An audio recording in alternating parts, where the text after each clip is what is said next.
Há uns dias atrás, literalmente do nada, o YouTube me recomendou esse vídeo gringo aqui. O que inicialmente eu iria ignorar porque é bizarro como cada dia que passa é mais normal você ver um criador de algum desenho que você gostava na infância, ou até mesmo recente, se envolver em uma polêmica extremamente nojenta e absurda.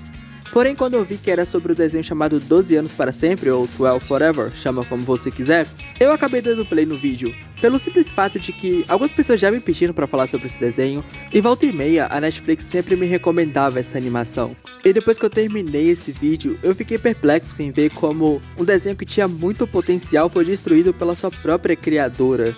Ok, um resumo bem rápido do que é essa animação para eu poder entrar no ponto de como ela foi destinada a falhar desde o começo.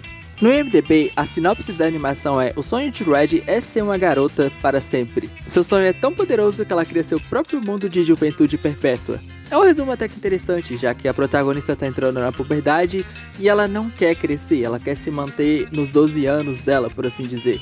Ou melhor dizendo, na sua infância. É uma sinopse que até que se encaixa um pouco no desenho, já que realmente a protagonista ela não quer entrar na fase da adolescência. Ela quer se manter na sua juventude pra sempre, por assim dizer. Mas beleza, é um resumo bem simples, mas vai servir. Porque como eu disse, esse desenho parece que já era destinado a falhar desde o começo, já que nenhuma emissora queria produzir a animação.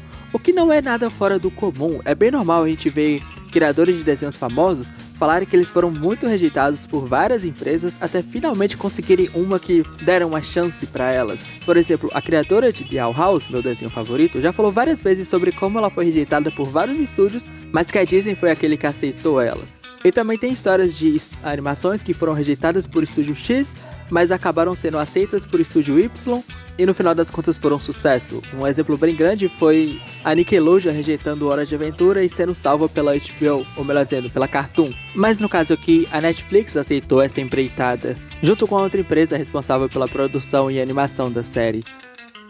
E beleza, o desenho finalmente foi lançado em 2019 na Netflix, e ele não fez tanto sucesso assim. Não é que o desenho ficou no limbo ou coisa do tipo, ele ganhou sim uma certa fama, ou melhor dizendo, uma quantidade legal de fãs, mas não suficiente para chamar atenção na época que ele foi lançado. Porém, ele conseguiu fama o suficiente para que algumas pessoas acabassem investigando o passado da criadora do desenho. E é aí que as coisas começam a ficar extremamente horríveis, ou melhor dizendo, elas já estavam desde a produção, mas elas só vão piorar a partir de agora. Já que encontraram um post da criadora do desenho, cujo nome é Julia Wickerman. Enfim, eles encontraram um post dela no Tumblr, onde ela estava basicamente em uma viagem, e nessa viagem ela meio que descreve uma pessoa que ela encontrou e achou extremamente interessante para ela. O único problema é que essa pessoa que ela encontrou era um pirralho de pelo menos uns 14, 13 anos por aí.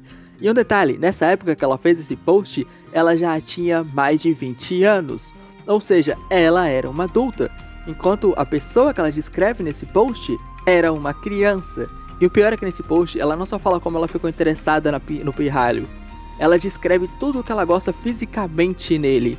No vídeo gringo, ele lê todo o post que ela fez, então eu vou deixar o link da descrição no vídeo, caso você queira ver o original. Mas as coisas não acabam por aí, elas pioram. Porque ela não só viu esse pirralho, postou essa coisa e simplesmente seguiu a vida dela.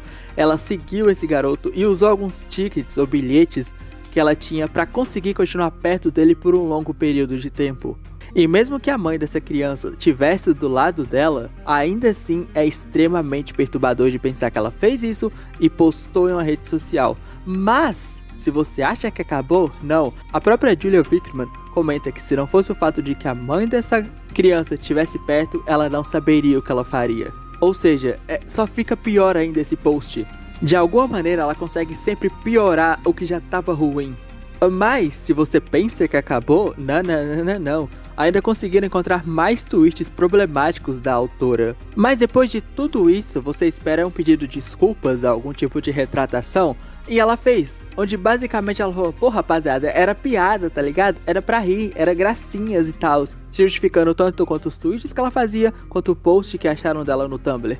Só que existe uma grande diferença entre você fazer piadas ruins que acabam não tendo um tom legal e você literalmente fazer um post onde você diz que você está interessado em um menor de idade.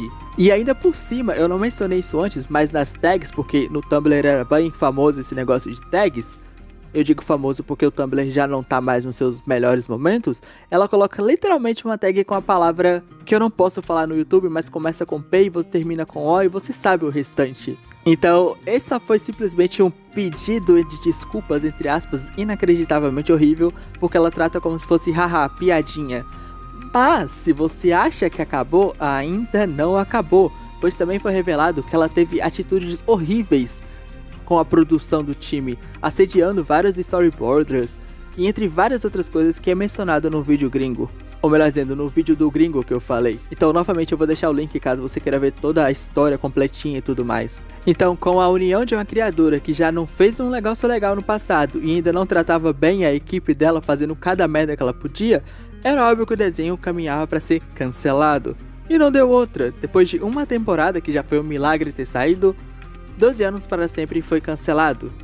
A união do passado nojento da criadora, junto com as atitudes que ela teve com o time de produção do desenho, juntaram no cancelamento da série. Na verdade, tem até mais coisas que eu nem me aprofundei tanto, já que aconteceu tanto problema com a produção desse desenho, que a produtora, no caso, já não queria nem mais fazer outras coisas relacionadas a isso. E aí, junto com o fato do que a criadora já não estava mais com a melhor das famas, nem mesmo a Netflix quis prosseguir com essa animação. E ainda tem o fator de que, na época, ela não fez tanto sucesso assim, já que talvez com um pouco mais de sucesso, talvez a Netflix tinha trazido outro estúdio para poder produzir essa série. Sério, é bizarro como esse desenho simplesmente não deveria ter tido nem a primeira temporada, e ainda assim foi um milagre que eles conseguiram. E de novo, é uma pena que esse desenho tenha tido uma criadora tão nojenta, porque ele abordava temas que seriam extremamente interessantes e que, se fossem bem feitos, poderiam não só envelhecer muito bem, como ser uma lição para outras crianças que futuramente iriam assistir essa série, já que a própria protagonista estava passando por essa questão da puberdade, a entrada da adolescência, e ela não queria isso, ela rejeitava essa maturidade que estava chegando para ela, o que é extremamente interessante de se ver, porque eu, quando era criança, e muitos amigos e amigas minhas tinham essa coisa de querer amadurecer logo, e ver um desenho onde uma garota não quer fazer isso, ela não quer amadurecer, e ela tem que passar por essa jornada, seria extremamente interessante. Fora que ainda tem a questão da família da protagonista, porque a mãe dela força esse crescimento dela, essa entrada para feminilidade, por assim dizer, mas a própria não segue esse padrão que ela implica na filha. E já era outro tema extremamente interessante de ser abordado. E ainda no padrão da família da Red, a protagonista, tem o fato de que ela era extremamente cuidadosa com a filha, mas era totalmente libertadora com o irmão dela, com o filho dela. E era outro tema que a série poderia abordar e seria extremamente interessante de ver como eles fariam isso se fosse feito de uma forma boa. Mas o desenho simplesmente não teve essa chance. Como eu disse no começo do vídeo, é bizarro como tá cada vez mais comum descobrir que, muito possivelmente, o criador do seu desenho favorito pode ser uma pessoa extremamente nojenta. E que por trás de um desenho com muito potencial ou que você amava muito, tem alguém que honestamente não chega nem aos pés da grandiosidade daquilo que ela fez. E é como eu disse, é bizarro como isso é extremamente comum, mas na maioria dos casos, muitos desses desenhos acabam conseguindo terminar. E aí só depois que eles contaram a história que queriam contar, a gente descobre esses passados, por assim dizer. Só que no caso de 12 Forever, ou 12 anos para sempre, não. Durante a primeira temporada, que era quando as coisas estavam começando, a gente já descobriu toda essa problemática, sabe?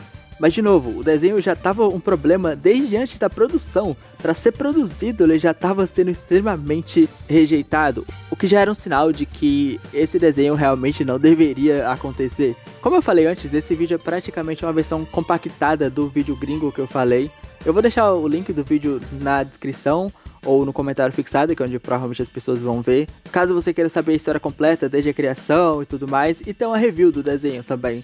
Mas eu acho que é isso. Se você quer ver um desenho onde até o momento as pessoas envolvidas na produção não são pessoas ruins, assista Frieren. Bye!